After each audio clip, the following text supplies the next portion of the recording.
Tonight on Joy News Prime, armed robbers on rampage in parts of Accra with at least 4 robberies in 1 week, raising concerns about the brazen nature of the attacks. I drove back to about, say, 20 yards from the scene, and then they started, pulling someone from the car. They went into the car. I don't know what they were doing. I think they were struggling in the car. I saw one of them throwing a bag onto the road. We'll bring you details as they place a 50,000 bounty on the head of the rampaging armed gangs. Also in this package, give students who get D7 in WASI a fair shot at proving themselves. Education Minister Dr. Yahweh Duchum charges public universities. We see D7 as a barrier for students accessing tertiary. If you know that electrical is in high demand, why are you not offering more opportunities in that area? We have details as he announces visual arts students for the first time will be allowed to pursue a course in engineering. Also, crocodiles invade Sabon Zongo, a community in the Bono East region. We'll get an update on the deployment by the wildlife rangers to the community. The crocodiles come from a nearby river. They come here whenever it rains heavily. In business, Ghana Export Promotion Authority GAPA races to add value to Ghana's cocoa commodity through the promotion of cocoa entrepreneurs. We have witnessed a recent sharp rise in the number of young entrepreneurs who are venturing into artisanal chocolate production and various other cocoa-based products such as cosmetics, confectionaries, and many other products. Joy News Prime comes to you live from our studios in Kokomlimle. We are on your digital terrestrial TV because we are free to air on DSTV channel 421 and Go TV channel 144. My name is Aisha Ibrahim. Remember, we're your home of independent, fearless, and credible journalism. Do stay tuned in.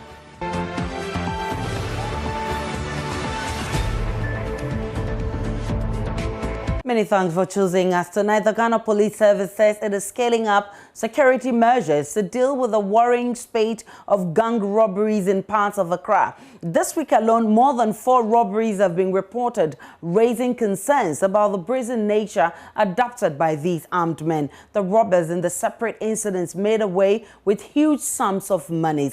The police offering a 50,000 Ghana cedi reward to anyone with information that could lead to the arrest of these thugs. On your screens now is a copy of that statement, and I'll read a bit of that for you. The police in Accra have instituted some urgent additional security measures to arrest a robbery gang attacking people with the region in recent days. We therefore plead with residents to bear with us with regards to the scaled up security measures to deal with this threat. And it goes on to say that, all right, so the police continues to say, we also urge the public and corporate institutions who intend to withdraw and deposit huge sums of money to exercise caution or contact the police for assistance for such transaction. Any suspicious behavior or movement of persons should be reported immediately to the police on the emergency numbers, and you have 18555 191 0302 773906 or 0302 787373. And it further states that we have placed a financial reward of 50,000 Ghana cedis on information that will lead to the arrest of these thugs. We thank the public for their continued assistance, and we want to give the strongest assurance that with their support, our communities will remain safe. We'll never ever allow these thugs to disturb our peace as a people. And that's the statement coming from the Ghana Police Service. Now, Friday, another robbery was reported at Sampa Valley near the Wager barrier. The gun-wielding men who were on motorcycles fired warning shots toward of residents as they made away with an unspecified amount of money. My colleague Maxwell Agbagba was at the crime scene. Here's what he saw. We are told that the robbers accosted a woman who had gone to a mall very close to this area to withdraw money. According to eyewitnesses, the woman saw the robbers lurking around, but she did not suspect them to be criminals. They trailed her to this point when they accosted her and then took away her money. Personnel from the Wager Divisional Police Command just left the crime scene. They were here to collect the needed evidence that would lead them to arrest the perpetrators. Eyewitnesses we've been speaking to here at Sampa Valley tell us that as the robbers took off and bolted from this place, they saw police command just left the crime scene. They were here to collect the needed evidence that would lead them to arrest the perpetrators. Eyewitnesses we've been speaking to here at Sampa Valley tell us that as the robbers took off and bolted from this place, they saw some men sitting just about 200 meters away from where I'm standing. They knew that the men who were there would try to stop them, so they fired many warning shots again to ward them off completely. We are told that the police checkpoint is also just some meters away from this place. When the robbers realized that there was a police officer there, they did a detour and used another stretch of the road.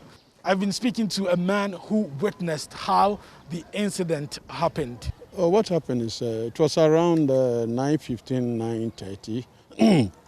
I was coming to my shop. Then I saw a silver or white car also heading, just coming in front of me. And when the car got to a ramp just in front of my shop, he slowed down. Then I saw two guys holding guns, which I know is AK-47. They started shooting randomly, right? They were shooting to the sky, on the floor, on the ground. You can see from the road that there is a hole, big hole. And then everybody started running helter-skelter. So what happened is I had to actually see what was happening.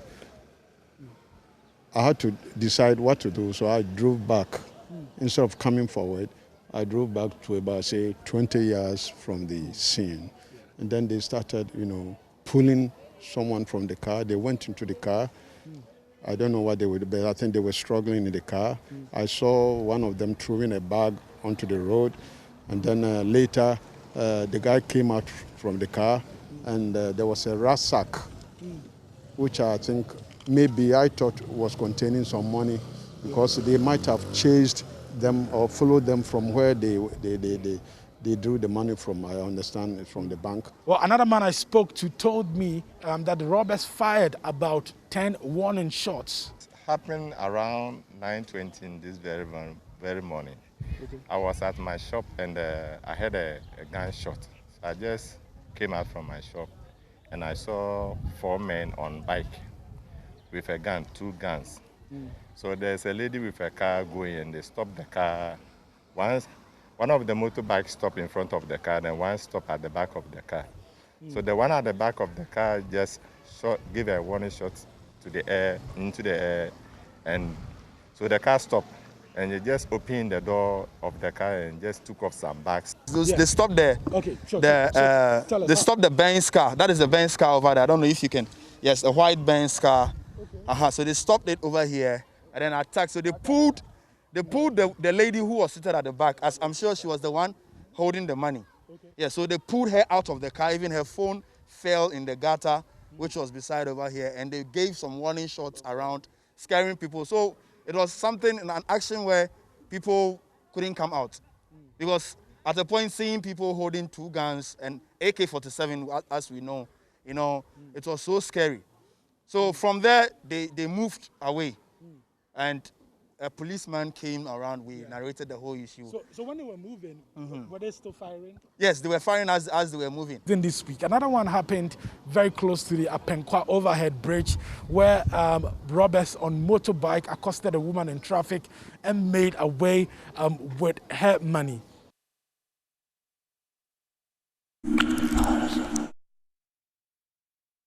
Now, 495 robbery cases have been recorded in the first quarter of this year alone. Our research desk breaks it down for us shortly, and I'll take you there. On Monday, September 20, at Achimota along the Accra-Masaman Highway, 4 armed robbers executed the well-planned and coordinated heist where the bandits appeared to have tailed a woman from a bank at Abeka where she went to withdraw a large amount of money. Now, another broad daylight robbery occurred at Kwashiman on Wednesday, close to a bank in the area.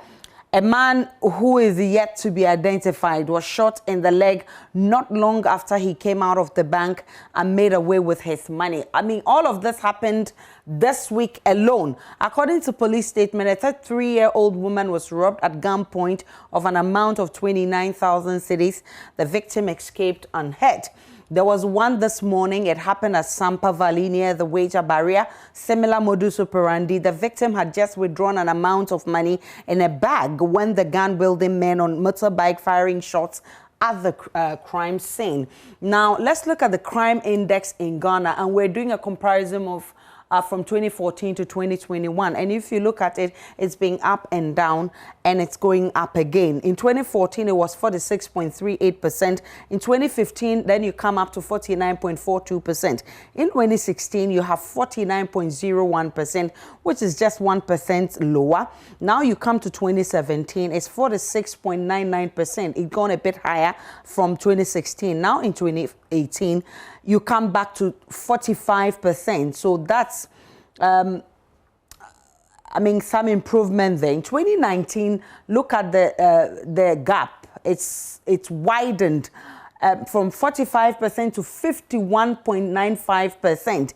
Then in 2020, we came back to 48.97%. In 2021, look at this figure, 48.52, almost same the figure, because we're just in the middle of 2021, but we're recording almost same figure we recorded in 2020 for the whole period of 2020, and that is very alarming. You look at this also is a comparison we're making for you. In 2014, it was what? 46.38%. That's the trend line. And we're looking at daylight robbery cases alone. 2014, it was 46.38%. In 2015, it was 49.42%. 2016, 49.01%. 2017, 46.99%. 2018, 45%. 2019, 51.95%. 2020, 48.07%. And in 2021, 48.52%. And this is the rape table I'm opening for you. That's also a comparison analysis, a comparative analysis we're doing for you for between 2020 and 2021. In 2020, you have 119 cases for the whole of 2020.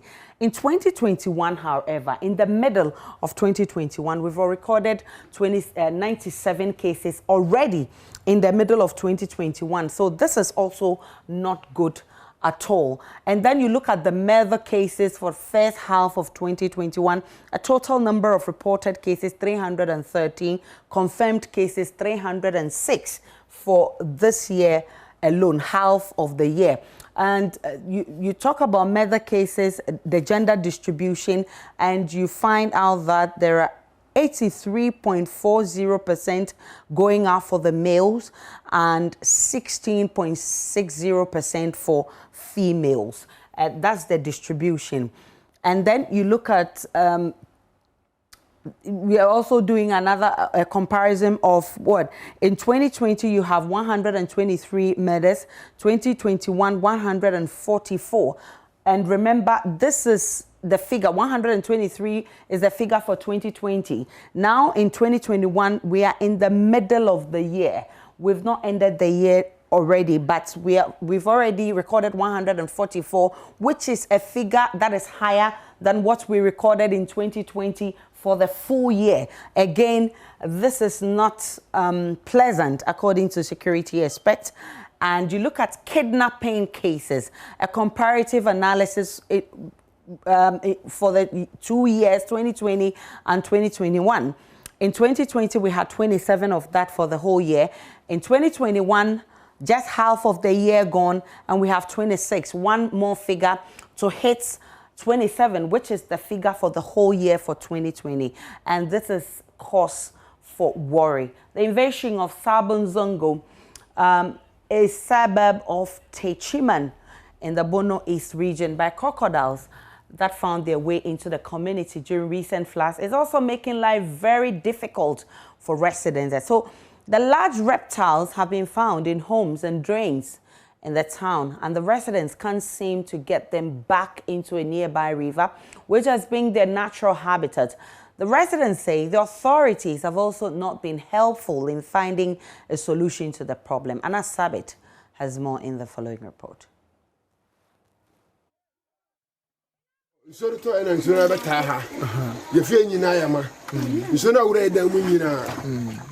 rooms are filled with water, and we are living here with crocodiles. So we're living here with the crocodiles, and we are afraid. But what can we do? We only have to pray. They, however, have to do this with extra care because they say they spotted a number of crocodiles in the rainwater.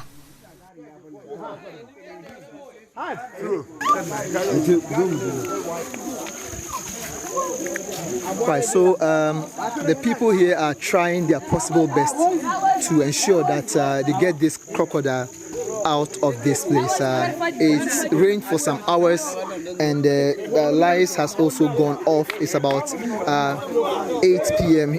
Here in Techiman, and they are trying their possible best to ensure that this particular crocodile is being taken out of this particular place. So we are following them. We want to see what will actually happen.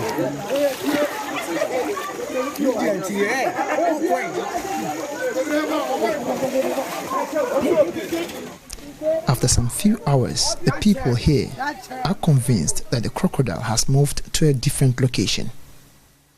The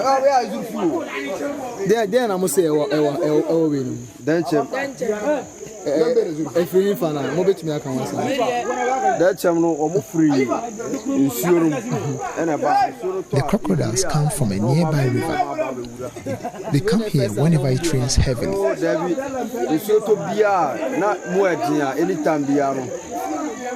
The same issue may happen. A senior wildlife ranger with the Bombank Fayman Monkey Sanctuary at Nkranza North District of the Bono East region, Samuel Amponsa Mensah, says a team has been dispatched to the community to hunt the reptiles down. I'm talking about that anytime it rains, they are coming. Then there is a problem somewhere that we have to do a research to find out. Maybe their home is being maybe they are finding themselves, they are being endangered at where they live. Other people are threatening their life, or there's something that is creating that problem for them not to live in the river, because they're supposed to be in the river. Because they are nocturnal, they are water animals, that they must be in the river during the day. They come out maybe to get the sunshine during the day, and that one is always closer to the river. They don't come out to the community. And now that they are leaving the river and visiting the community, it means there's something chasing them out of the water, which we must do a research to find out. Otherwise, it's not normal for them to leave the water and be roaming in the community. Now, how do you get them back into the river also safely? Would that require the intervention of the Wildlife Society?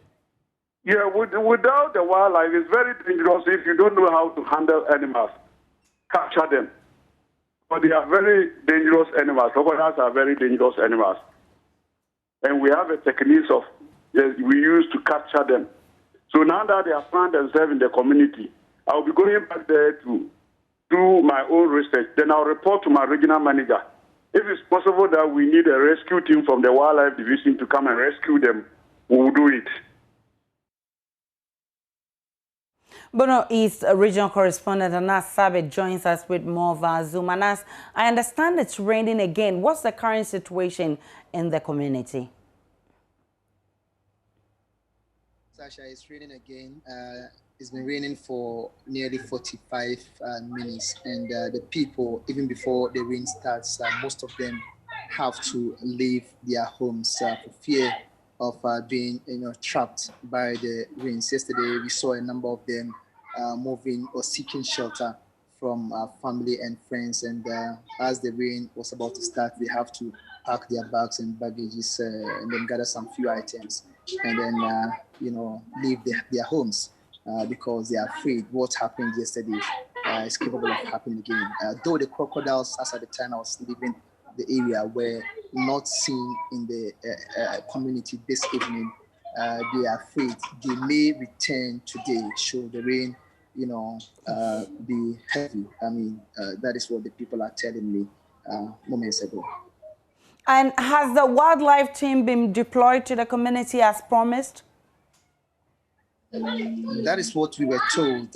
We were made to believe the wildlife division would be coming here, but all the people I've been speaking with say they are yet to receive them in the area. I spoke to a number of people there. They said the wildlife team have been there some years back when similar incidents happened. But today, as at the time, some 30 minutes ago, they were not there and they don't know if they will be coming later in the night today or maybe tomorrow. But as we speak now, there haven't been any official from the wildlife division. Neither have there been any official from NADMO, which is the National Disaster Management Organization, or even reps from the Municipal Assembly to check on their statuses. So that is something that people are quite worried about, because this has happened some 24 hours ago. And if by now no official, either from NADMO or the Assembly, is in the area to ascertain the status of the community, then they believe they've been neglected and something needs to be done about the situation. Anna Sabit is our correspondent in the Bono East region, and we're following this for you. We'll bring you updates once we get them. Education Minister Dr. Yao Osei-Duchum is charging public tertiary institutions to allow students who get D7 have a fair shot at tertiary education.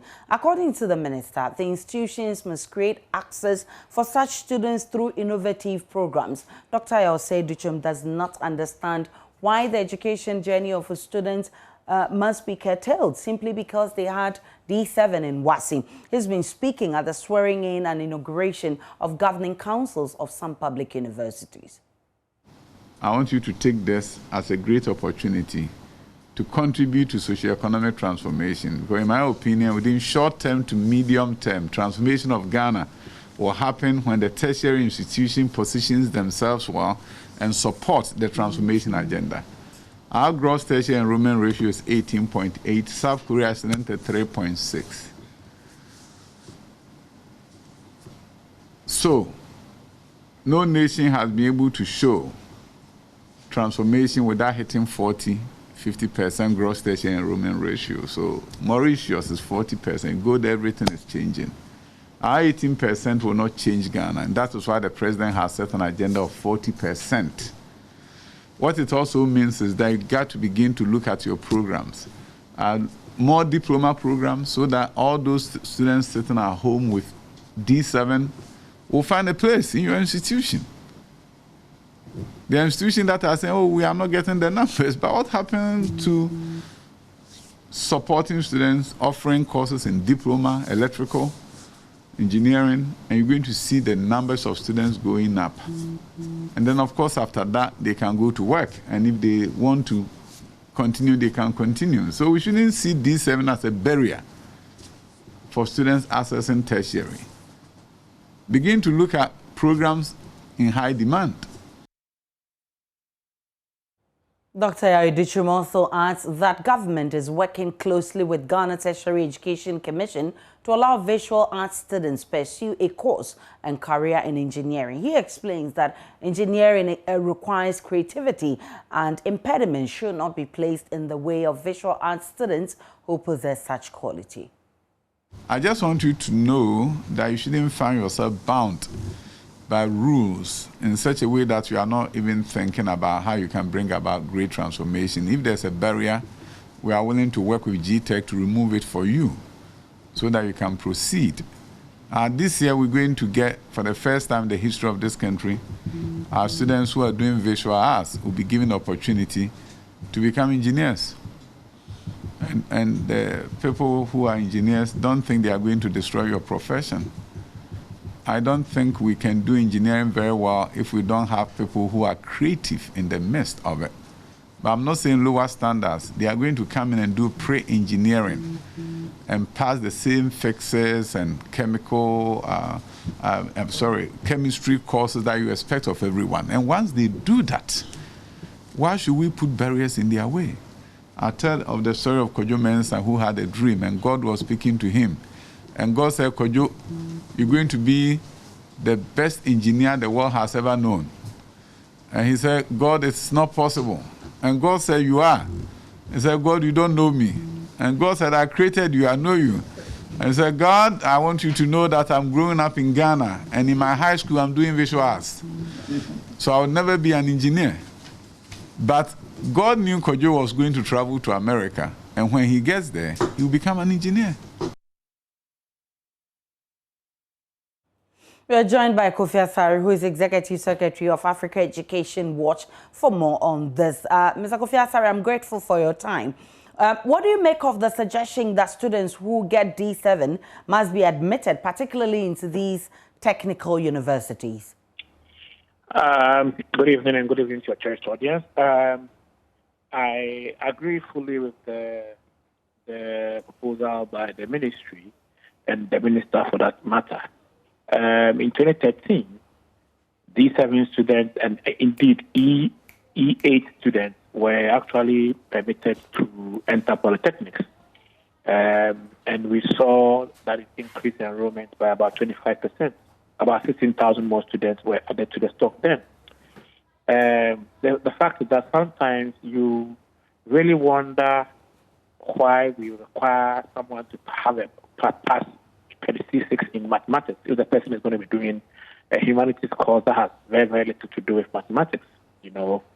And so if you look at the WASI pass rate, 50% of students having C6 in math, you have another about another 20% of students doing about B7, you know, whom, when given the opportunity, would be able to, you know, transition to university and then pursue courses that may not be too mathematical. So if someone wants to go and do law in the university, I don't think that it is reasonable to request a person. I expect that a person should have C6 as a minimum requirement.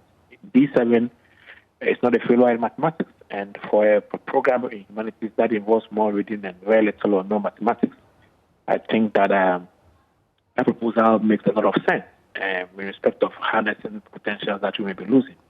Many students are not able to afford the cost of remedial studies, and then some of them drop out and their tertiary education during fizzle out. Don't forget that government has a policy within the context of the education strategy plan that by 2030 we should double the tertiary enrollment from the current 19 or so percent to 40%. And you cannot double tertiary enrollment by 2030 if you are having such barriers to access, including D7s not being allowed to take part in the tertiary process. So I think that it's a step in the right direction, except that two things will have to be done. One, we need to, as much as possible, align this flexibility being offered to programs that are tilted towards the labor market demand. You know, for instance, if our humanities system is producing a lot of marketing students and we are not finding jobs for marketing students, they are becoming a burden on the state. This D7 will have to be structured such that in areas where there is demand for skills, you know, and in areas where we are not likely to produce unemployed graduates, you know, the priority should be geared towards these areas. Apart from that, we need to also have in mind that when we allow D7 in mathematics or in the core subjects to progress to tertiary, the meaning is that we are going to end up increasing tertiary enrollment by about 25%, taking into cognizance what happened in 2013. Because if you have that situation, then our tertiary institutions must be ready to increase their intake, either virtually or in person or both. Okay. And then also the Ghanaian economy, the labor market should have the capacity to be absorbing 25% more than it is absorbing currently. Mr. Sari, the minister also announced that visual art students will be allowed to do engineering. Is this something that is feasible? I think that a lot of the requirements at the tertiary level are actually not aimed at getting people who are well suited to pursue those programs to do so. But some of them are just meant to just reduce the numbers. And I have indicated to the minister once at the time that, for instance, if you want to go and do BSc Agriculture in Legon or UCC or KMUST, the requirement is that you should do physics, chemistry, biology at WASI. So the one who does Agric at WASI has no opportunity to go and do BSc Agric because the requirement is physics, chemistry, biology. You understand? So sometimes you realize some of these requirements are mainly meant to reduce the numbers. So you find that those who are doing Agric are disappointed medical, pharmacy students or nursing students who are given the option of going to do Agric. So I believe that yes, it is possible for once you pass one, and then you are, for example, you are into visual arts, you are into the creative programs.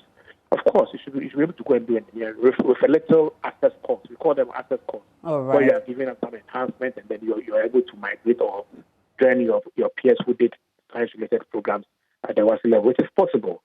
I'm grateful for your time. That's all time will allow us, Kofi Afriy. But I guess you made the point that this is possible and it's something that we can achieve. Still to come on Joy News Prime in Business, Ghana Export Promotion Authority GAPA races to add value to Ghana's cocoa commodity through the promotion of cocoa entrepreneurs. We have witnessed a recent sharp rise in the number of young entrepreneurs who are venturing into artisanal chocolate production and various other cocoa-based products such as cosmetics, confectionaries, and many other products. Yeah, welcome to Business. I'm Charles Aitib. Even though Ghana's economy has been heavily dependent on cocoa for the past 130 years, not much has been done for the processing and value addition of this commodity. The Ghana Export Promotion Authority, GAPA, is confident of dealing with the deficit through the maiden edition of the African Cocoa and Chocolate Expo. Dr. Ifosa Biasare is Chief Executive of GAPA. Cocoa is a leading export product of Ghana and has sustained the economy for more than 100 years. Sadly, we have not done enough as a country to add value to this valuable crop, which is proudly referred to in the past as the food of the gods. We also know the passion with which His Excellency Nana Addo Dankwa Akufo-Addo has on several occasions drawn attention to the need to add more value to our cocoa to increase export revenue. I am happy to report that the maiden edition of the ACCE has largely achieved its primary objective, thanks to the effective collaboration of our key partner, the Know Your Cocoa Foundation. Let me use the occasion, therefore, to commend Nana Eduna II for his fortitude and singular dedication to the promotion of cocoa value chain and his passion to drive the value chain agenda. We have once again carefully chosen the theme for this second edition of the ACC 21, Africa Beyond Beans, raising a new generation of cocoapreneurs for wealth creation. Well, the Chief Executive of the Ghana Investment Promotion Center, GIPC, Yofi Grant, called for avenues created to attract young entrepreneurs into the cocoa processing venture. Between Ghana and Cote d'Ivoire, who probably do about 67% of the cocoa or somewhere around there, that's about an 8 billion, maximum 8 billion economy every year. But this year alone, and by 2024, the chocolate industry is expected to yield about $161 billion. Currently, it's around $140 billion. That's just chocolate, not to mention the liquor, the butter, and all the other derivatives. In fact, even the cocoa rejects, what we call the husks, that is what is left after harvesting, etc., is a major possible input for fuel generation. Away from cocoa, President Akufo-Addo has decried moves by some countries in Europe not to recognize Covishield, the Indian version of the AstraZeneca vaccine. According to him, one unfortunate development appears to be the recent measures on entry into some countries in Europe, which suggests that Covishield, the Oxford AstraZeneca vaccine manufactured in India, is not recognized by some countries in Europe. The president said this when he took his turn to speak at the 76th United Nations General Assembly. One unfortunate development appears to be the recent measures on entry into some countries in Europe, which suggests that Covishield, the Oxford AstraZeneca vaccine manufactured in India, is not recognized by these countries. What is intriguing is the fact that this vaccine was donated to African countries through the COVAX facility. The use of vaccines as a tool for immigration control will be a truly retrogressive step. Mr. President, the last time there was such an upheaval in the world was during the Second World War, which led to the establishment of a new world order. This organization, the United Nations, and the other Bretton Woods institutions were created to maintain international peace and security, help rebuild the shattered post-war economy, and promote global economic cooperation. Even before the pandemic outbreak, many had concluded that the current structure of global economic cooperation, designed some 77 years ago, has proven inadequate to finance infrastructure and economic transformation in developing countries. Given the incapacity of the global financial system to produce the necessary outcomes to finance sustainable development, we need a constructive review. We still stay with the president because he's met with U.S. Vice President Kamala Harris at the site of the United Nations General Assembly. Kamala Harris pledged the U.S. resolve to deepen bilateral ties between Ghana and the United States amid the pandemic. We have deep and historical ties. Our official bilateral relationship began in 1957, but of course there are longer and longer-standing ties that connect the people of our nations. Over the years, many Americans have traveled to Ghana to remember the history of slavery and to honor their roots and understand their ancestry. And the African diaspora in the United States, including my home state of California, is significant, and our nation is stronger for it. We, these two nations, share a commitment to democracy. Last December, the people of Ghana voted in a free and fair election that demonstrated your nation's commitment to democratic principles and institutions.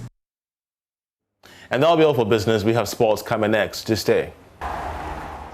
Hello, good evening, and welcome to the first segment of sports here on Joy News Prime with me, Ray Kuwampo. For the Ghana Football Association has finally made official the return of Milovan Rajevac as head coach of the Black Stars for a second time. The position became vacant after the dismissal of C.K. Akono following a consistent run of poor performances and results. The press conference to announce Milo's return took place at the GFA Secretariat on Friday afternoon, and Joy Sports' Mubarak Haruna was at the event and did file this report. After 11 years, this man has now officially returned to lead the senior national team. The Serbian has been promised $600,000 once Ghana lifts the 2022 AFCON and qualifies for the World Cup 2022 in Qatar. The position became vacant following the sacking of Charles Akono after a run of poor results. The Ghana Football Association president, Kurt Okreku, believes the 67-year-old is the right man for the job. We are super happy that we found our man. We are very grateful that he agreed to come, even though the terms were not what he would expect. But one thing that he's always said is that he feels he has unfinished business here with Ghana. And that is the biggest motivation for him and his team. And for who he is and for what he has achieved with Ghana. So first of all, we firmly believe that this is not Matra Makwe. this is not Matra Makwe. This is not Matra Makwe. Because he's done it. He knows Ghana. He knows our culture. He knows our players. He knows our attitude. He knows our food.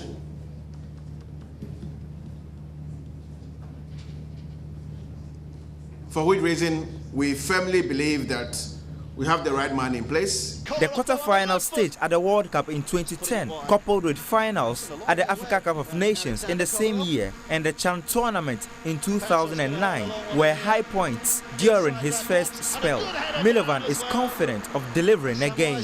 Toliko godina da ćemo ponovo raditi, ali svi moramo zajedno ući u ove kvalifikacije, jer biti na svjetskom prvenstvu zna samo onaj ko je bio najveći korak i za sve nas. When you go to the World Cup, you realize this is the biggest achievement and this is the best about football. And when I said in the beginning of the last campaign that we all have to work together, GFA, technical team, players, media and supporters. Last time we did it because we supported each other and we did it together, all of us. I believe if we can try this time, if we believe that we can achieve it and put all our resources for the same goal, everything is possible, and I strongly believe we can deliver. Ghana will face Zimbabwe next month in the 2022 World Cup qualifiers. Thank you very much, Mr. President. It's official now, Milovan Rajevac is back, but let's take a look at the breakdown of what his salary and other incentives would be as head coach of the Black Stars. In terms of sign-on fee, he pockets $100,000.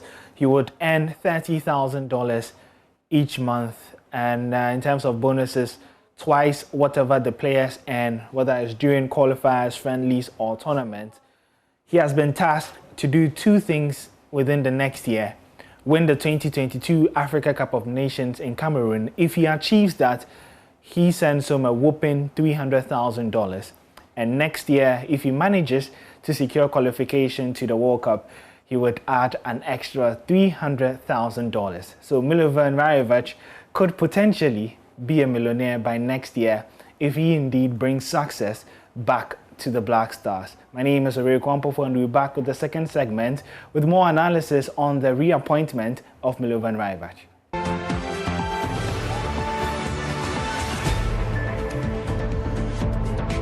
The governing NPP says it will soon begin a consultation process with opposition NDC over election of MMDCEs on partisan lines.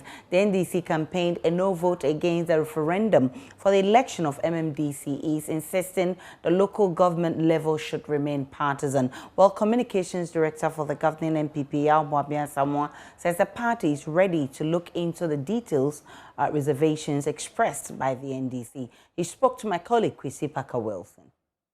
Consultation will happen because we promised in our manifesto to do exactly that.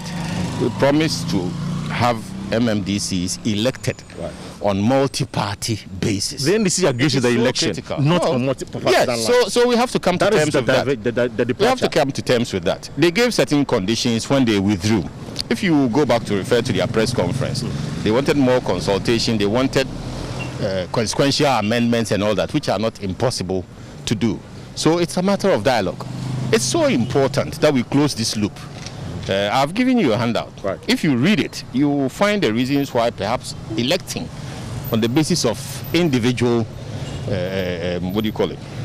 individual platforms for the DCs may be difficult to sustain. They want to kill the issue of the partisanship at the local level. They believe at the national level, during the election, there's a bit of bad blood between the parties. Not in a position. That will take to the local level as well. Mr. Parker, I'm not in a position to contest the NDC's claims on this platform. These are matters of engagement. They have a view. We have a view. We will engage and close the gap. But you can't ask me to engage them on your platform. So how soon are you going to engage them? As them? soon as possible. Engagement is a process. But you've already made contacts with them already? Engagement is a process. Meanwhile, at a press conference, Mr. Bobian Samoa charged the Assembly members to enter a mutual agreement with the nominees before the approval date. He also adds that the time is right for the election of MMDCEs. The ongoing MMDCE appointment process highlights the need to expand voter choices to the lowest level. Then, every locality will have the right to choose its mayor, just like it chooses its member of parliament and president. Apart from the onerous burden on the president to find and appoint MMDCEs, there is also the question of tensions at operational level, as voters prefer to pass their development claims and local needs through MPs who they voted for. The MPs who are voted for then struggle to influence development choices and facilitate individual needs through the non-partisan assemblies. A very tall order indeed.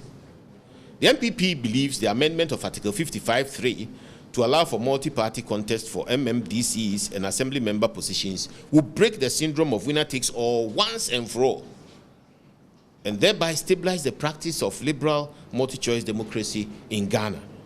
Every party would have a stake in the progress of the country at any point in time through local resource control and policy ownership.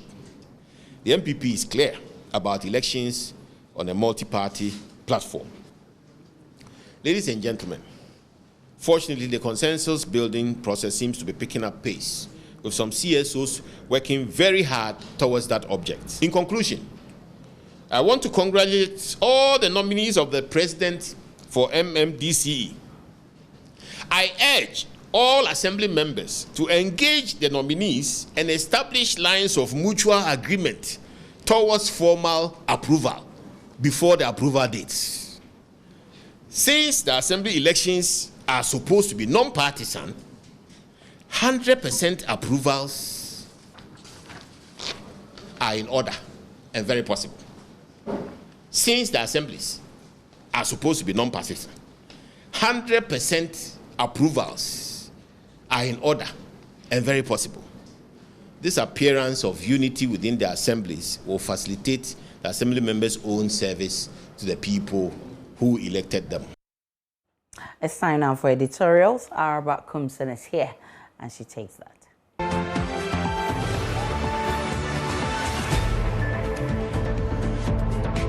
This week has been interesting. A lot of issues have forced our return to your screens, but today we'll focus on only one: the MMDCE saga and the female factor. The local government minister announced 222 men had been nominated for Metropolitan Municipal District Chief Executives after criticisms over the delay in appointing them. In fact, it took 9 months after the previous DCE's tenures had expired. And of course, consistent calls by sections of the public, including the minority in Parliament. 38 women were announced as nominees for the various metropolitan, municipal and district assemblies. You do the math. It comes down to 14% of the total number. This same week, we learned that there are 400,000 more women than men in Ghana. In total, we have more than 15 million women. Yes, those are the latest figures from the government statistician. Yet, it is a men's world. The minority gets to make decisions for the majority. This has been the case for centuries. Over the years, many men have repeatedly stated that a woman's place is the kitchen. A case in hand is the Nigerian President Muhammadu Buhari, who boldly stated, "My wife belongs to my kitchen and my living room and the other room." A one-time CPP candidate described women as comforters. Of course, we've heard worse things said about women. I guess you see where this editorial is heading. It's a known fact that historically there are more men holding leadership positions than women. So is it that women don't want to have a seat at the decision-making table? Far from that. We have women outliers and firebrands who would fight for representation. But we also have many women who are unable to rise because of impediments put in their way through no fault of theirs. Women are jostling domestic duties, and many don't get the support from their spouses that they so critically need. Some women are forced to choose marriage over their careers and ambitions. Some women win this battle, but many others cave in and say no to political office. So it's a real battle, I tell you. We asked the local government minister, Dan Boche, why there are 222 men as against 38 women. This is what he had to say. The most important issue is this. The women engagement in the political life is something that we should have to continue to work to make sure that we get many of our women interested and become active in our. They were not interested at all? Active and so but the number of people who came expressed interest in this. I'm sure, and I know because I have seen some names who did not appear at the vetting. Okay. So I have seen some names who did not appear at the vetting. So it's a matter of... It means that Mr. President has... The pool was limited. The pool... Mr. President has gone ahead to get other ladies nominated for this position, even though they may not have appeared before. So what it is that it's not as if a lot of women made themselves available, but the President just threw 14%. Exactly. Okay. Exactly. So here's what we did. We painstakingly went through the entire list of women who applied, and we realized that a total of 53 women applied. We're not saying that women should not be held against a high standard. What we're saying is that there should be a conscious effort to get them into the decision-making space. So indeed, the government could have done far more. So out of the over 15 million women that we find in this country, only 38 are willing to lead. That's the question I'm asking. That's difficult to believe. The most important thing is power, that you sit around the table whereby the decisions that you make are enforced and become the norms and regulations by which the society lives. So I think that is for me, what I've seen in the 2.5 years that I've been in office, that not enough movement is being made by the 52% of the Ghanaian population that are women to be able to be in the position to make these decisions. So, Mr. President, we expect you to open the door wider. Your female ministers put together a strong defense for you when gender activists criticized you. Is the man who proposed that sitting female members of parliament should go unopposed. Because once you have a certain number in hand and you have more adding to it, then you have the possibility of getting more. So, Mr. President, if you've done it, you can do better. The challenges that hold women down from flying high are very heavy. At least 100 nominees would have been decent, not the measly 38. We need to begin to change the narrative with our deeds and not just rhetoric. So, my dear women, if men are not giving us seats at the decision table, let us bring our chairs. The voices of women should not be muted with our permission. Today in our classroom project, we take you to the heart of Techiman, the Borno East regional capital, where pupils of the Al-Khairia Islamic Basic School are forced to study in structures built from old roofing sheets. One of the teachers who described the structures as death traps says she would not allow her child to be enrolled and study in the classroom, even though she's a teacher in that school. She accused educational authorities of neglecting the school, which is currently on the verge of collapse due to decrease in enrollment. My colleague Anna Sabit was in the school and came through with the following report. This is the Al-Khairia Islamic Primary School located in the heart of Techiman, the Borno East regional capital. We arrived here at about 10:30 a.m. whilst school was in session. Pupils of KG 1 and 2 are using these structures that virtually looks like a death trap.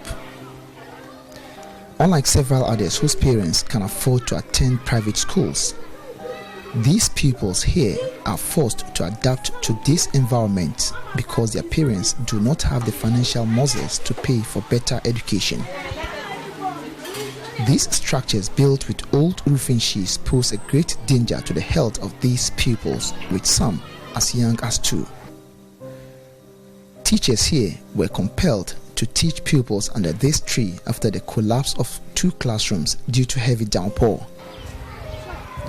The children occupying these classrooms now seek shelter from the mosque serving both the school and the community. The teachers here, though excited at our visit, all declined to speak to us for fear of being victimized by those in authority. Fortunately, we met Malam Abdurazak Sedu, a key member of the school's PTA. Our structures are in a deplorable state. Take a look at this structure made of old roofing sheets.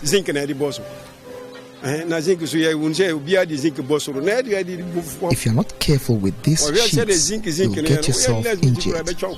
The people in this community have also converted the classrooms into a toilet facility due to the absence of doors and windows. Abdurrahman says the situation is affecting teaching and learning. They defecate in the classrooms. Even this morning, I came around to put sand on some feces. I suspect the person did that early this morning at about 5:30 a.m. It's not fine and it's affecting teaching and learning. If not people like me, those of you who are educated will not allow your wards attend this school. Whilst in one of the classrooms to engage the teachers, the rains started heavily and teaching had to stop immediately.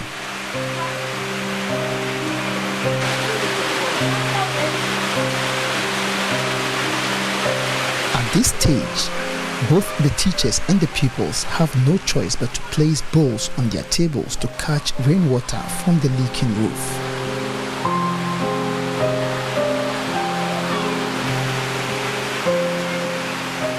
As the rain stops, part of the classroom is more or less turned into a dirty pool.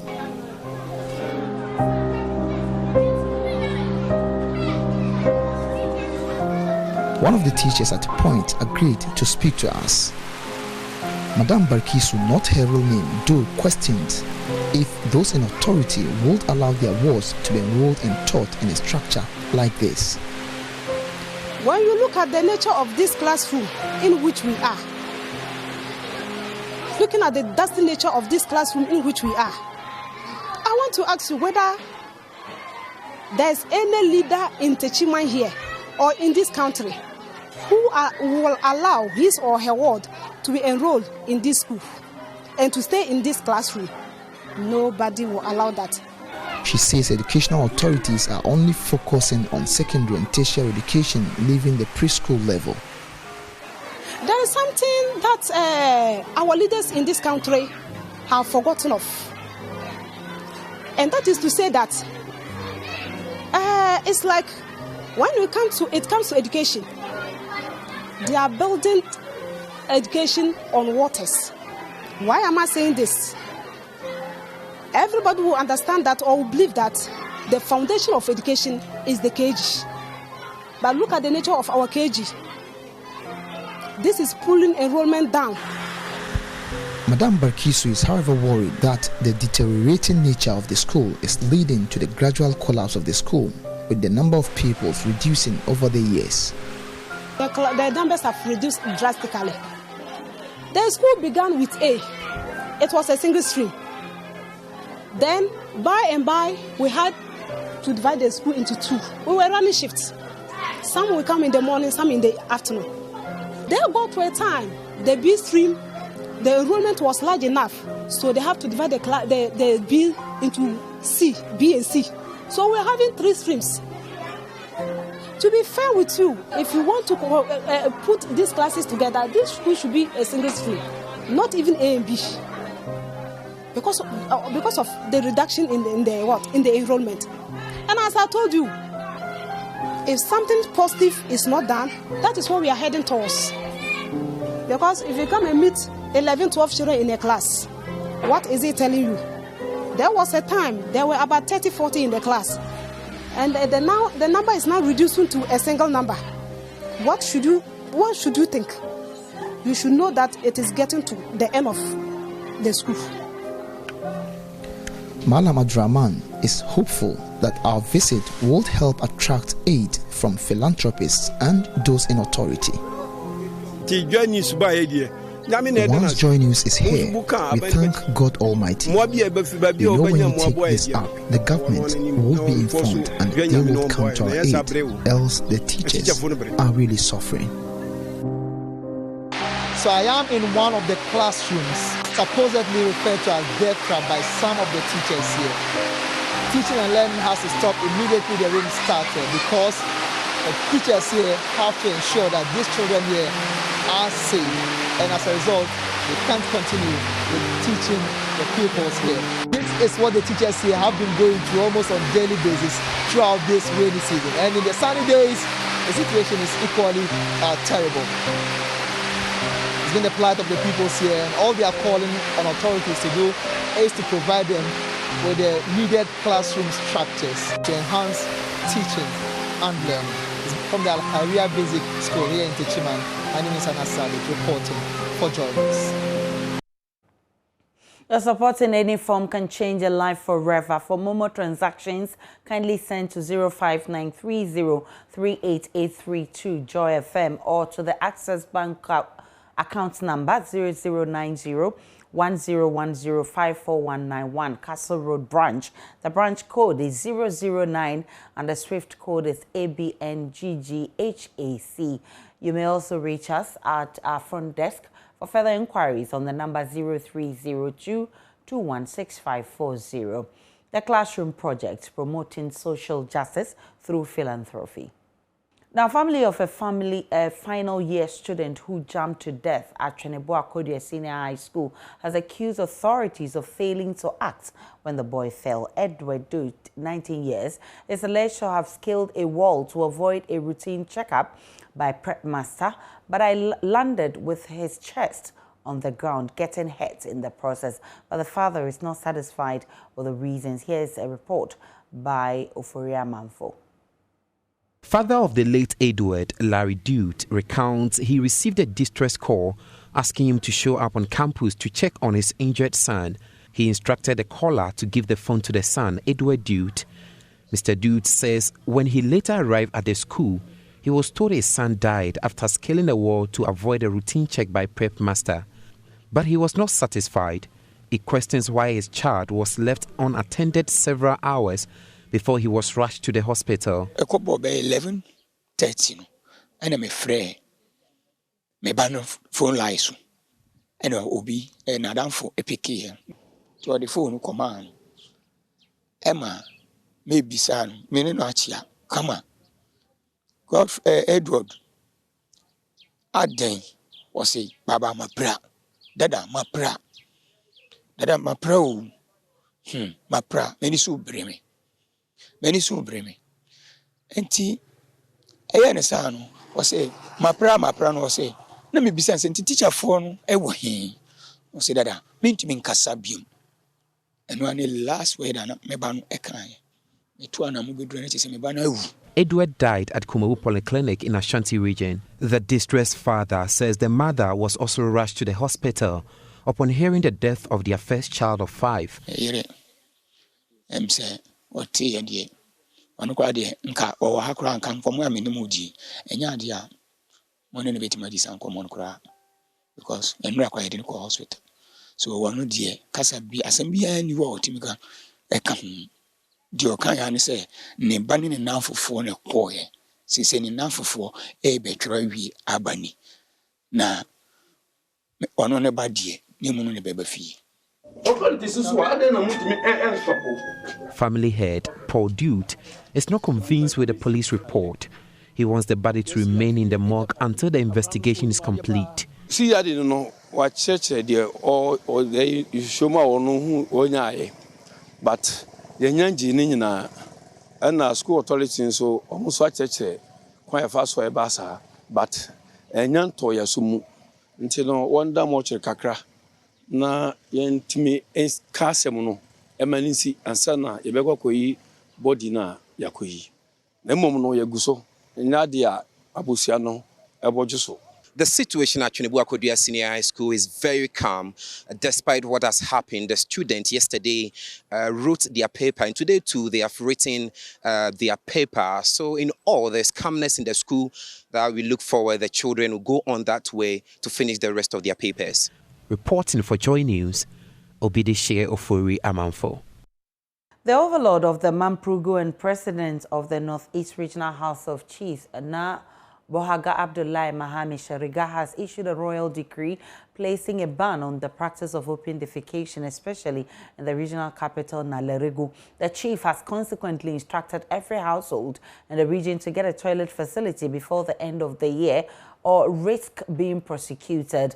Announcing the order at the maiden edition of the Regional Open Defecation League table, an elder at the Nairi said the overlord was ready to support initiatives that will promote a healthy environment and improve the health of his people. There's more in the following report.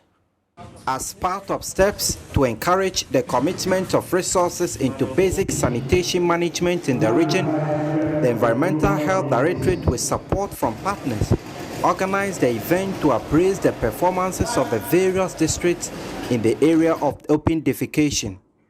Enairi, whose speech was read by his senior-most elder, Chief Wuni Tarana, commended the environmental unit and declared his support to the effort to reduce, if not eradicate, the menace of open defecation in the region.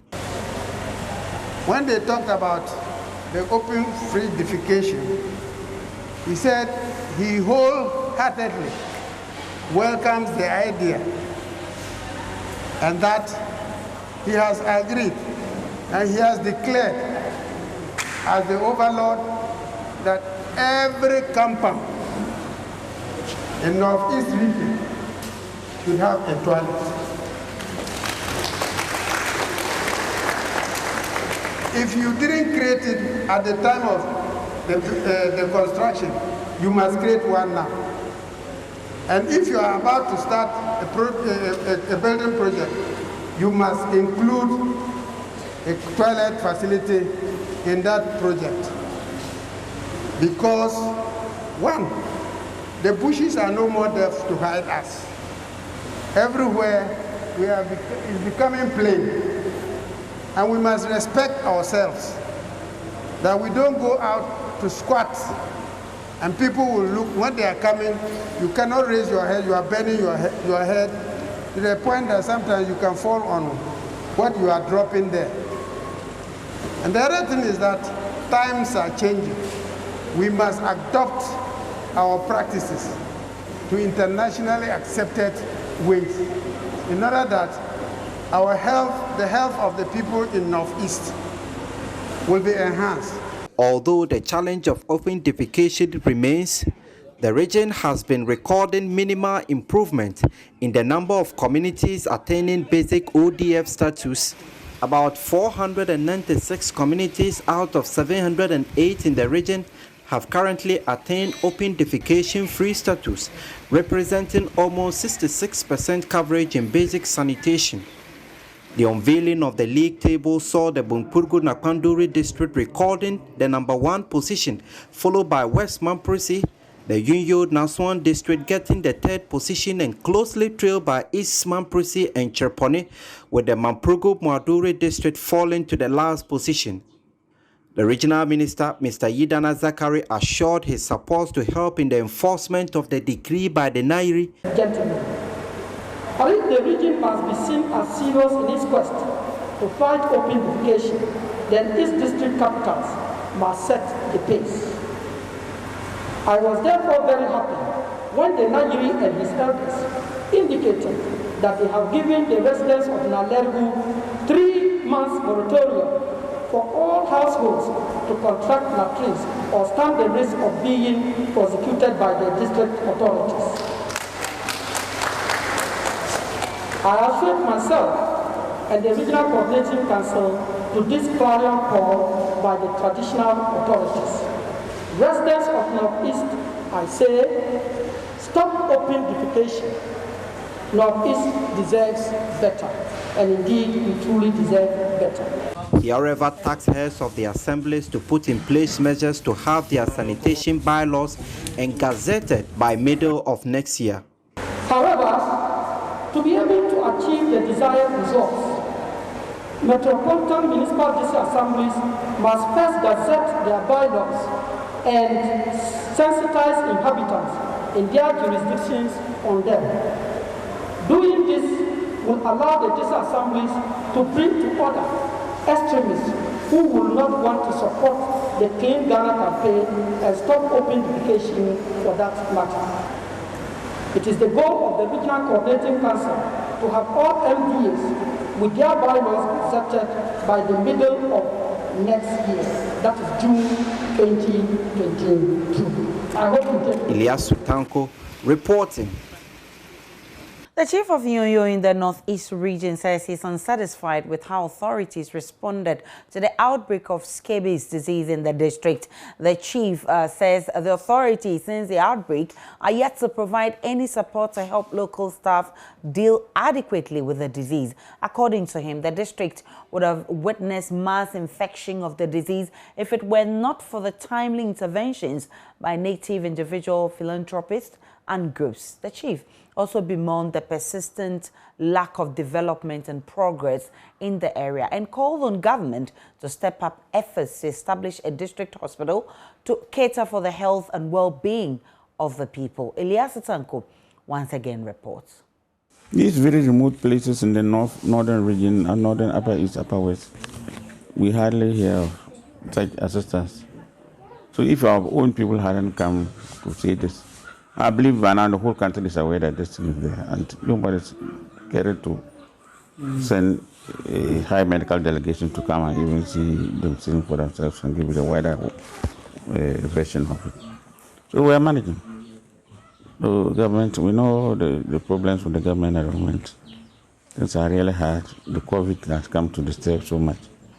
Our economy is suffering, and we sympathize with the government. If you're a landlord and there's nothing in your house to take care of the house, you can imagine your nightmares. The chief was speaking at his palace, where members of the NDC-UU Forum had presented 1,000 packs of the benzoate drug to the district health staff to help fight the skin infection. The chief again expressed worry about the lack of a district hospital, which he said was adversely affecting the health of the people, therefore appealed to the government to fulfill its Agenda 111 promise to them. Health is the number one issue. Besides food, which you must eat to be well, health is very important, the first item. So if district hospital is bringing us good health, good education, good everything, so it is high time. Luckily, we are hoping for the Agenda 111. They acquired the ground, the site for me. They came, consultants came, they examined the place even before they came to me to greet me formally. And they told me they were satisfied with the site and that very soon work will start. The president's nominee for chief executive of the Asoka Municipal Assembly has received 100% endorsement by assembly members. All 18 assembly members voted en bloc to approve Jima, a former constituency vice chairman for Asoka, for a second term. He's the only chief executive to have maintained his position in all 5 municipalities carved out of the Kumasi Metropolitan Assembly and the first to be endorsed in the Ashanti region. My colleague Ohim Interior has more in the following report. To introduce to you your newly confirmed MCE for Asoka Municipal Assembly, Honorable Akweniasa Jima. The Asoka Municipal Assembly was among 5 others carved out of the Kumasi Metropolitan Assembly.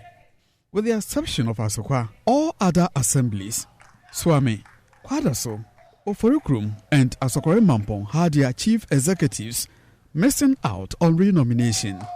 Mr. Akweniasa received 100% endorsement from the assembly members, making him the first to be confirmed in the Ashanti region in less than a week after the president's nominees were announced. Mr. Jima told journalists after the confirmation his immediate task will be to continue his project of preventing flooding and also improving sanitation in the area. It feels great that the people of Asukwa and, of course, the President of the Republic of Ghana, Nana Akufo-Addo, has great confidence in me. The biggest challenge that I face in Asukwa is flooding, because since Asukwa is the southernmost part of Kumasi, most times when it rains, our Shisha and Wiwi get flooded because it comes from the upstream. So it's a big challenge to us. But fortunately, there's a contractor on it constructing a canal. So we are hoping that they will be done in the next few months. The biggest modern landfill site in the country is located in Asukwa, but many private collection contractors continue to dump waste meant for the landfill site on the streets in the municipality. The MCE revealed there are already discussions with the Ministry of Sanitation with the hope to resolve the menace of indiscriminate dumping of refuse. We get these Aboboya operators leaving the fields, garbage on our streets, and it's a big concern to us. We've even written to the Ministry of Sanitation to come to our aid, because we spend so much of our money to take care of our streets, of which we did not cause this. So why did the president maintain Mr. Akwanya Sejima? Patricia Appiaje is the member of parliament for Asukwa. I believe that he should be given a second chance. And I started talking to the assembly members much longer than they could envisage. We know how we have suffered. You know, the assembly kept hanging for more than almost 1 year and nothing was doing. So I told them what this unity can bring, and that when you have a united front, you're always going to succeed in whatever you do. And I think they bought it. Everybody is satisfied that the major challenges that we had in the municipality, that was the road, our bad road network, is being fixed. And the schools are being maintained, even though we cannot say that we've done almost everything, but we see progress in the municipality. And it is very important that you continue the good work. The ceremony was attended by Divisional Police Commander, Chief Superintendent Ohinebuadi Bosman, some traditional leaders and supporters of the new Patriotic Party. From Kumasi, for Joy News, Ohiminteria reporting. We'll take a break on Joy News Prime. We'll bring you the second part of business and sports, so stay tuned. It's now time for business. Ghanaians who studied in Germany have returned to Ghana and have come together under an umbrella of Returned Expert Alumni Network Ghana.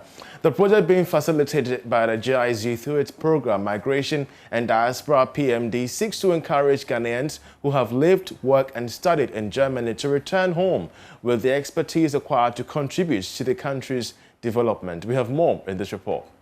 Ghana, like most developing countries, suffered from the problem of brain following the migration of its well-trained human resource to seek greener pastures abroad and to also escape from the harsh economic conditions in the 1970s and 1980s. This impacted negatively on the country's socio-economic development and rather benefited the host countries. However, studies have shown that the migration should rather be seen as brain gain, as professionals from developing countries practicing in developed countries constitutes a platform of expertise and a resource pool for the benefit of their respective countries.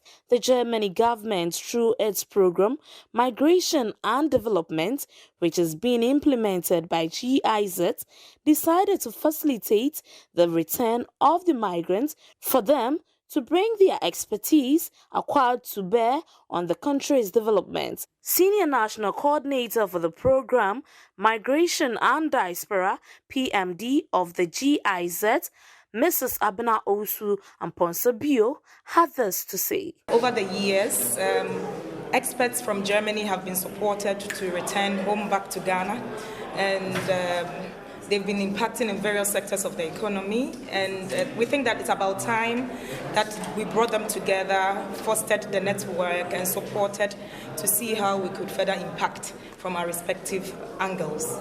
Myself as a returned expert too gives me more motivation for that purpose. So we believe that at the end of the moment, their know-how is very important also for development. So we support them holistically. We give them salary support for a period of 2 years. So when you decide to come, we do advisory and support you to come home, and we top up your salary.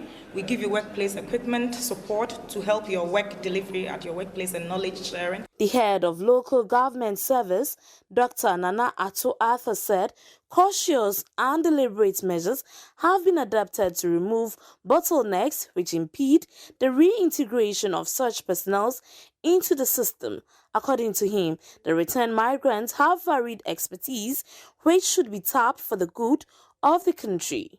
You recall that in the office of the president we have the diaspora desk, and that just last year there's a program of bringing back our diaspora to Ghana to help build the nation Ghana. So with that, it must encourage, it must motivate all of us to get back home to support the rebuilding of the nation Ghana. And for me it is important, very important, because one can always make a difference. One can make a difference. To be able to learn from the Japanese, the Chinese, the Singaporeans who want to study in the US and Europe.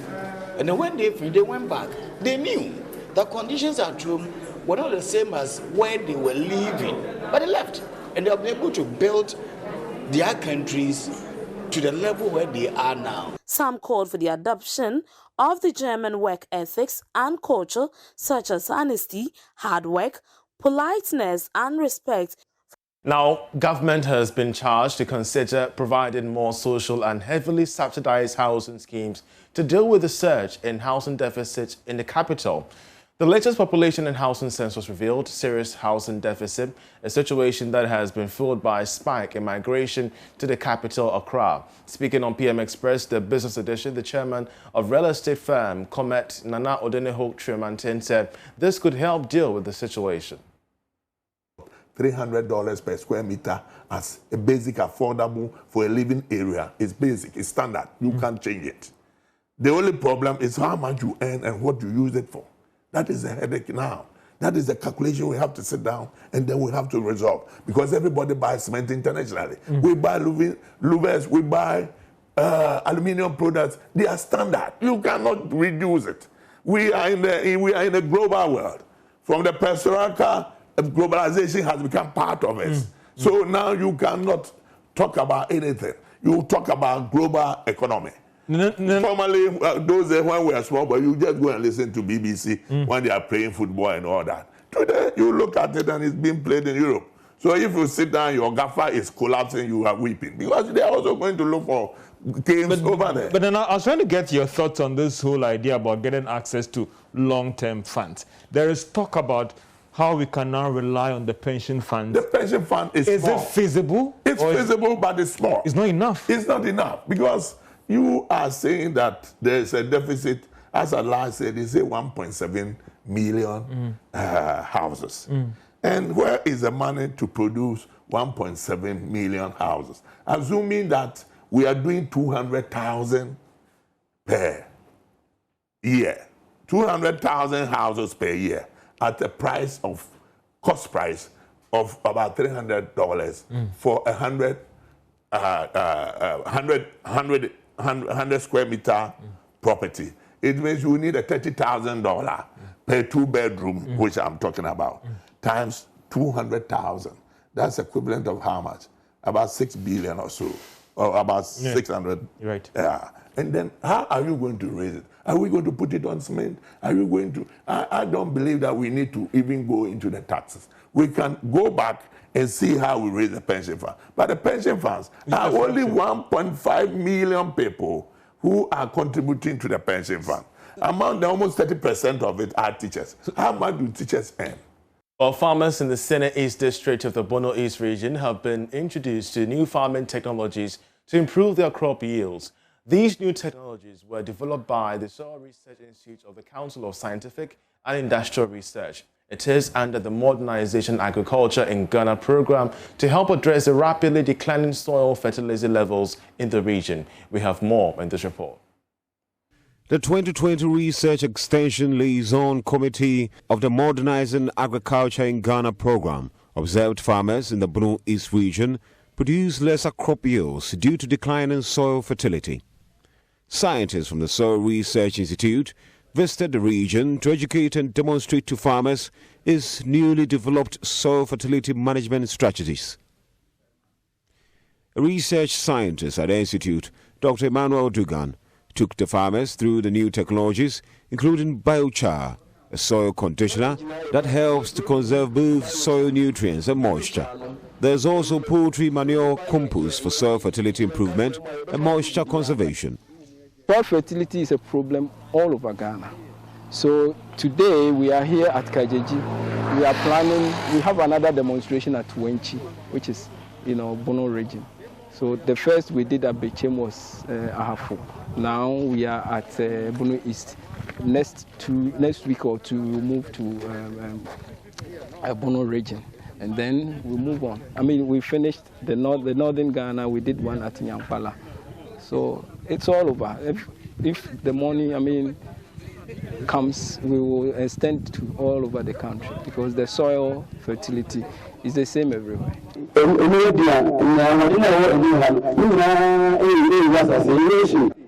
Scientific Secretary Padlas Ediafor, representing the Institute's director, urged the farmers to strictly adopt the strategies in cultivation.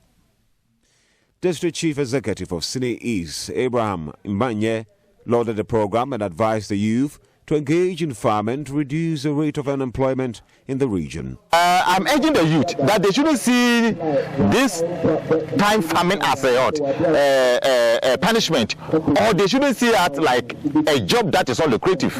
Of late, if you want to count the wealthiest people in the society, farmers are there. They are doing well. Most of the big men are all engaging in farming. So I'm pleading to our brothers and sisters, especially the youth, that they shouldn't see farming as a profession that belongs to poor, or profession that, or something that is not meant for we the youth. Meanwhile, farmers who earlier adopted the strategy have evidently recorded improved crop yield. The program aims at supporting the government's flagship Planting for Food and Jobs program. Emmanuel Bride Kweku and Julius Yanfo report for Joy News. And that'll be it for business, but we'll leave you with a summary of international business news, after which we have sports. To stay with us.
Hello, good evening and welcome to the second part of the sports segment with me, Rick Wampofo. Former Black Star striker Prince Tego has hailed the appointment of Milovan Rajovac as head coach of the Black Stars. The Serbian makes a return to the four-time African Cup champions after quitting the job back in 2010. Tego, who played under Rajovac during the 2010 World Cup in South Africa, believes the 67-year-old tactician is the right man for the job.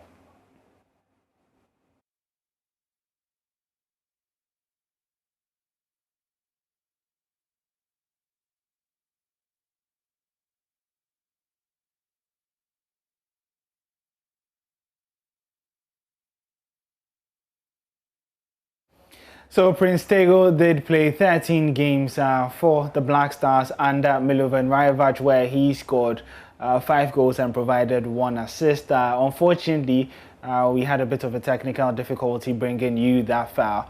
But it's now time to hear from the people on the streets. And what do football fans make of the appointment of Milovan Rajovac? Joy Sports has been to the streets to find out. Yeah, it's good. It's good because it take Ghana go to World Cup 2010, right? Yeah. So as for me, it's good. Yeah, it's good. Yeah. For me, I can say I think last previous tournament he was good, but I think it's time for us to give the team to a Ghanaian coach so that we can really make the team well. As for our coach, Kofi Afriy was good. CK Akono too was good. Right now, what we need is a technical people, which is we need in the team. So, for my own opinion, I would say we should really sit down and check. As for Milovan, I don't support it. In fact, I am not in favor at all because I don't see why they should appoint him as the head coach of the Black Stars. Because I think with Milo, we have a lot of Ghanaian coaches that can perform more than Miro, and the salary, his salary is also too big. So I don't see why they should go for Milo. I think they can pick any of the local coaches. I think he can do the work more than Milo. So I'm not in favor at all. Well, those were some of the opinions of fans out on the streets about the appointment of Milovan Rajovac. But let's now go back and hear from Prince Tego, the Prince of Goals, who played under Milovan Rajovac, and hear his thoughts about the appointment. Really like about him most is about the discipline in camp. You know, there's a man that, I mean, when he say yes, it is yes. When he say no, it is no. Right now, it's up to the players to show they are ready to qualify Ghana to the World Cup. Because, I mean, this guy can, I can't use the name guy, but this man can choose a whole lot of local players who are ready, to help Ghana qualify and add with the professional players. He doesn't mind.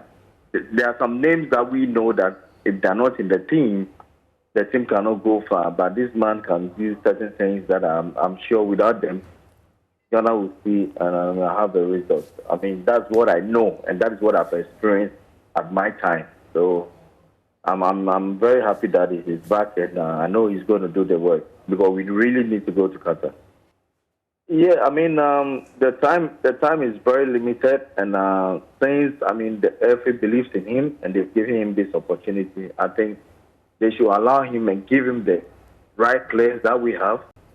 And they should allow him also to do his own research and add whoever he wants to add up. And let's see how it's going to be, because I think he's going to deliver. That is what I believe. Well, that's how we wrap up the sports here. And Aisha joins me in studio. Aisha, Milovan Rajovac is now head coach. Of course, and that's how we end the bulletin tonight. My name is Aisha Ibrahim. Many thanks for watching. Enjoy the rest of your evening.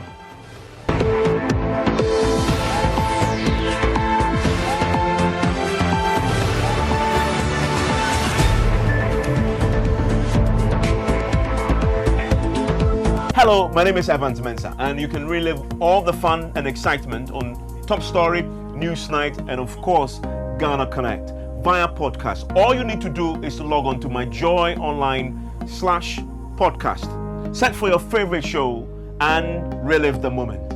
Joy 99.7 FM, your radio for discerning listeners. 99.7.